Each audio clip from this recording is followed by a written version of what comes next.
In 2014, Disney decided to make an origin story out of one of their villains, Maleficent. In this story, instead of being a simple villainess that has no backstory to her, she is a woman who got hurt by the king. And the punishment that she gives to the princess is retribution. But in that movie, we see that Maleficent has a great heart, and the ending is even changed from the original. Cruella in 2021 was released in the same vein of ideas, and one line in the movie sums it up pretty well. There are 5 stages of grief, but I'm gonna add one more: revenge.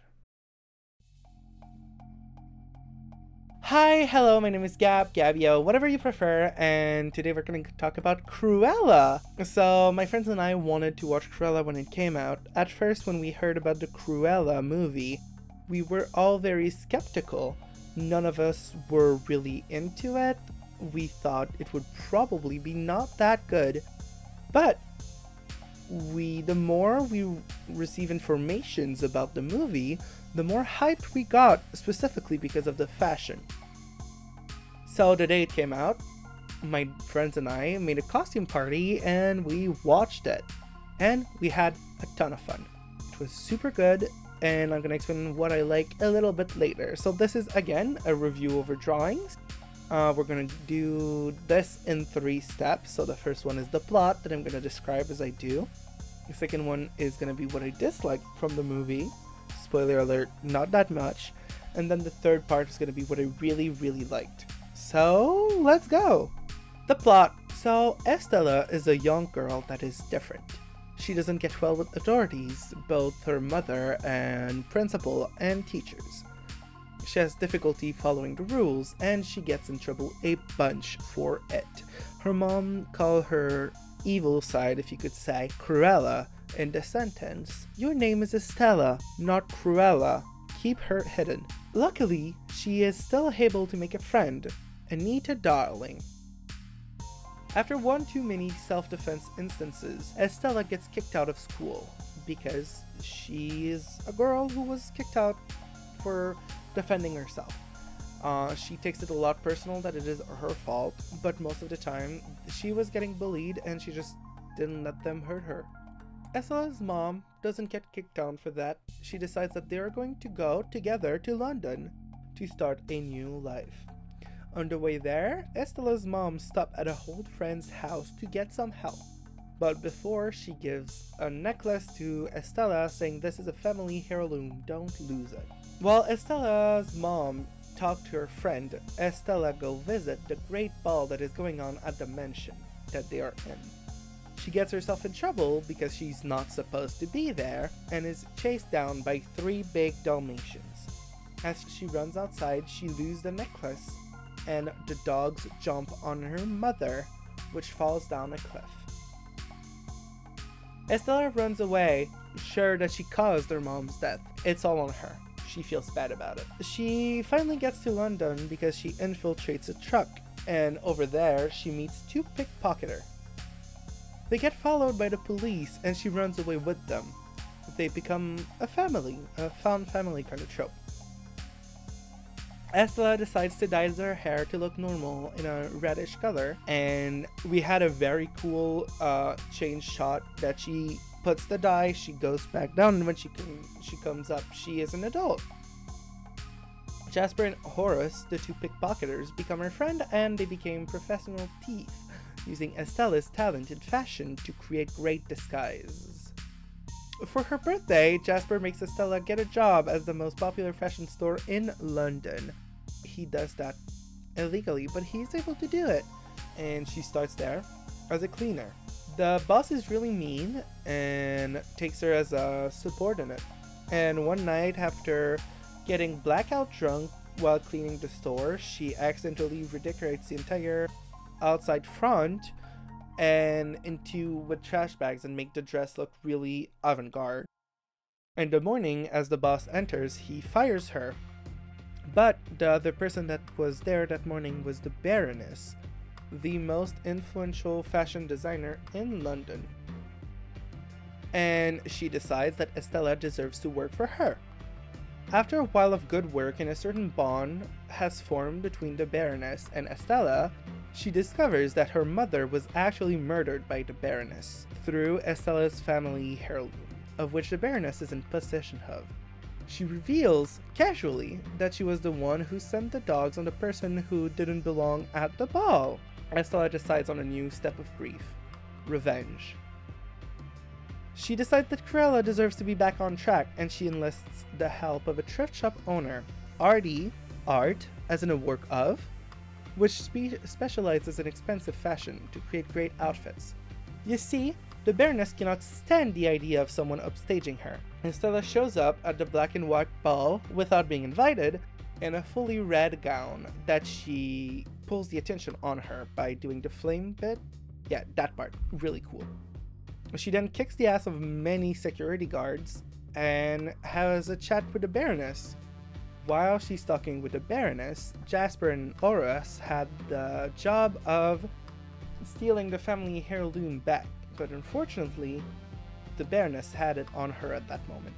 The mission fails, they all escape, but the Baroness's Dalmatians eat the necklace. Estella goes back to work, now living a double life, with her only goal being dethroning the Baroness. She works for her during the day and creates upstaging outfits at night. She steals the dogs with the purpose of getting the necklace back. Then the best part of the movie, in my opinion, is the montage of Cruella going to the Baroness's events. Show up for a minute, upstaging her, and then leaves because she's not accepted there. With the help of Anita Darling, now a journalist, Cruella gets super popular in the press and everybody gets excited to see all of her new outfits. After destroying a whole collection of the Baroness's outfit, the way she did it is that as Estella during the day, stones on the dress, but those stones were actually moths' cocoons, or termites, flying stuff that eat fabric onto the dress, and then she pretends to infiltrate at night as Cruella, so they hide it in a vault, and in the vault the cocoons open and all the termites eat the fabric. And right after everybody is disappointed with flying termites all over, Cruella threw a show outside, herself wearing a dress that seemed to be made of Dalmatians, just to peeve the Baroness. Fortunately, Cruella did not kill the dogs. Actually, in that movie, she really likes these dogs. The Baroness follows Horace and Jasper home, shows up to Cruella's house, and light it on fire, killing Cruella. Except that one of her henchmen saved her. So, the Baroness's henchman revealed that he was the henchman who escorted her out of the ball as a kid, and the one who was supposed to kill her as a baby. Turns out that Cruella's real mom is, in fact, the Baroness, and she wants her to die to keep all of the money of the Baron for herself. She cannot have Cruella around because Estella, Cruella, whatever, is the rightful heir of the Baron. Cruella sets her last plan. She sends black and white wigs and matching clothes to every person invited to the Baroness's ball, and they all show up as Cruella. Cruella stealthily steals the Baroness's dog Whistle, puts on the Estella wig, and waits outside calling the dogs out. Cruella and the Baroness have a talk, one where the Baroness talks about how she wants Cruella to become her new ally. As they are talking, Cruella's friends are bringing all of the guests outside, just as the Baroness throws Cruella down the same cliff she threw her mother 20-so years ago. The guests see the crime and the Baroness gets escorted by the police as Cruella de Vil watches, proud of herself. You see, Cruella had thought about it and got a parachute under her dress. So as she fell down the cliff, she let herself open the parachute and survived. Estella died that day, but before she did, she left all of her Baron fortune to her great friend, Cruella de Vil. The mid-credit scene is Cruella giving baby Dalmatians to Robert and Anita, new friends, as Cruella makes the Hell Hall her own house. So, what did I not like? It's honestly really hard to say what I didn't like in the movie. I could say is that the movie was a little too long to my taste. It was 2 hours and 13 minutes, I believe. It was a rather long movie, but it was not bad by any means. Visually, the camera movements were really intense. which is cool. I like intense movement in camera, but sometimes it was really distracting to what was going on because it was just slightly too much. That's about it, really. Like, the critiques of the movie are very superficial because the movie was just a lot of fun. It was surreal. It was over the top, but in a good way. It didn't take the audiences for, like, dumb people, which Disney has a tendency to do, but not in that movie. They were really good with it. And it was just a ton of fun. Well, the final critique that I have about the movie is art. Art, as in a work of, was a great character. I really loved him. But I am so tired of Disney trying to put gay characters in their movie, saying, this is the first official queer character, and then showing nothing about it. Before the release of the movie, a lot of places said that Cruella would have the first openly gay character in their movie in art.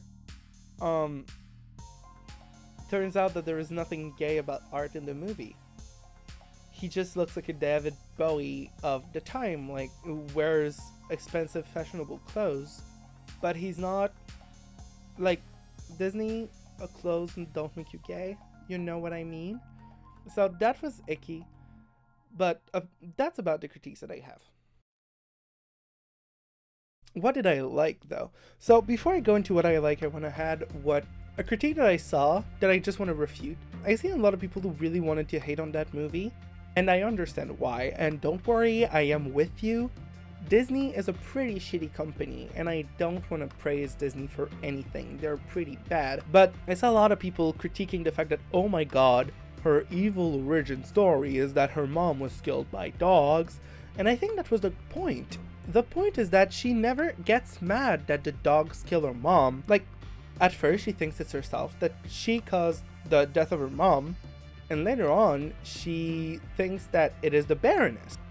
At no point does she blame the dogs, because the dogs have nothing to do with it. They were the ploy. We were joking with friends, but it's as if you were going to say that in The Lion King, Simba killed Mufasa. I understand the critique, but it's also very disingenuous to what actually happened in the movie. Now for what I really loved. Number one, the fashion. The fashion was so good. They took a lot of inspiration on the fashion with the punk of the 70s, but only, like, aesthetically, not profoundly, which I liked. Every single Cruella outfit slaps. Every single one. None of them miss. All the dresses are really good. I really like the contrast between the Baroness's taste in fashion and Cruella's. And even Estella's and Cruella's are different. And I thought it was really good the way they implemented the fashion. Specifically in the way they made the montage. So the first one they show is the future in the motorcycle outfit. My least favorite, honestly. It is really cool, but it is very simple, but I liked it. The second one was the pin one, where she looks like kind of military.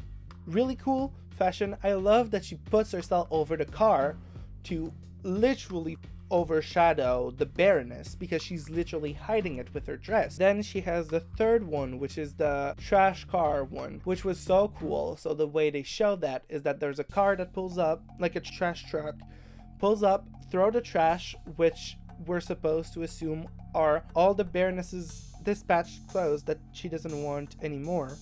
Then Cruella emerges in this newspaper dress that has Cruella on it, like newspapers about her.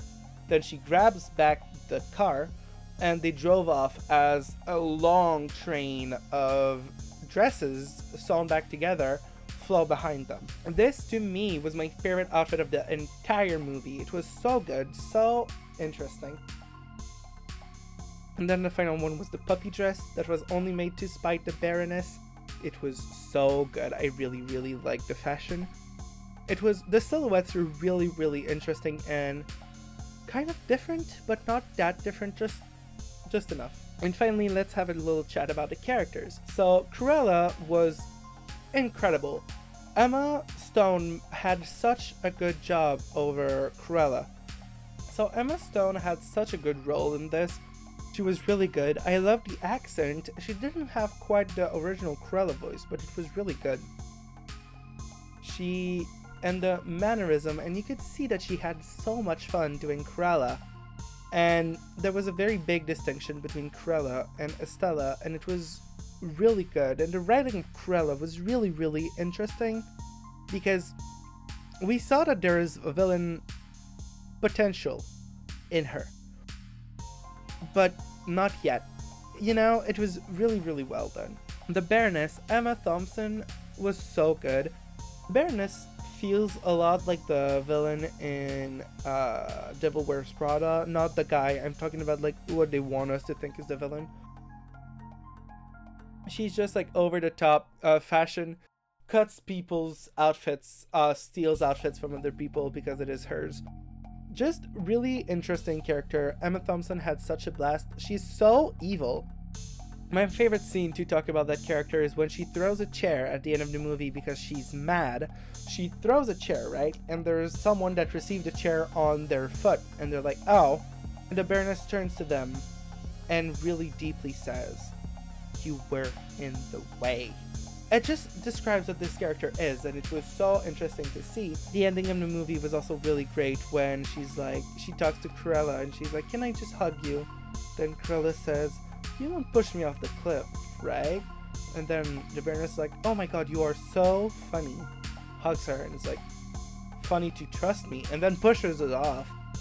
So good. She would go so far to win, and I thought it was a really fun character to have as a villain. And then finally, the side characters were really cool. Horace and Jasper were interesting. They made a really great job. Artie was really great. The henchman, I forgot his name, but the bald one was really good. And the dogs were really cool. CGI dogs, not the best, but like one of them was called Wink because he had an eye patch. So when he blinked, he just winked. So good. So that's it. Cruella was just really good. Here is the montage.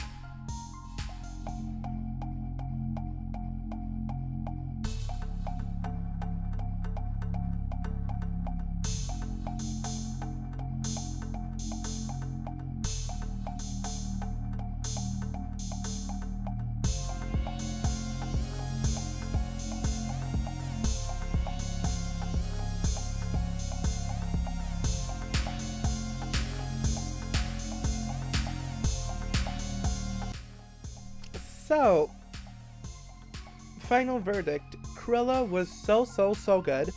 I liked it a lot, but it is Disney, so I was disappointed in some aspects, but overall, a really fun experience.